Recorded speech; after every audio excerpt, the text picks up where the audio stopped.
সবাইকে জানাই শুভ শিবরাত্রি। তো পুজো দেওয়া হয়ে গেছে, মানে দ্বিতীয় প্রহর অবধি জল ঢালা হয়ে গেছে বাবা। এবার থার্ড প্রহর যেটা, ওটা মানে 12টার সময়। তোর লিপস্টিকটা কালারটা কেমন এটা? তো ওটা 12টার সময়, দুটো প্রহরে যেহেতু জল ঢালা হয়ে গেছে, তো ওই কারণে মা না সাবু মাখিয়েছে। জাস্ট দেখো সাবুটা, মানে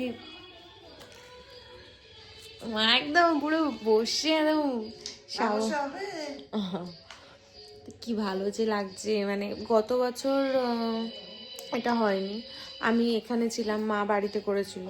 তো এবার মানে খাবো সাবু, ভাই দারুণ মাখে এটা, দারুণ। আর আমি না মানে পুজোর পরে মানে এটার জন্য স্পেশালি আমি এক্সাইটেড থাকি। আর আমার সাথে আরেকজন এক্সাইটেড থাকে, হচ্ছে এই মানে একটু ছোচা টাইপের। হাই করে দাও, হাই।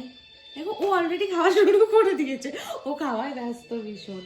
আর আমি মানে এই যে এখানে পুজো করে আমি প্রসাদ দিয়ে রাখি, ও এখানে বসে বসে ওয়েট করে কখন এটা শেষ হবে আর আমি কখন খাবো, মানে ও এতটাই লোভী। তাকে তোমরাও জানিও তোমরা কতটা এক্সাইটেড থাকো ওই স্পেশালি মায়ের হাতে সাবু মাখা খাওয়ার জন্য।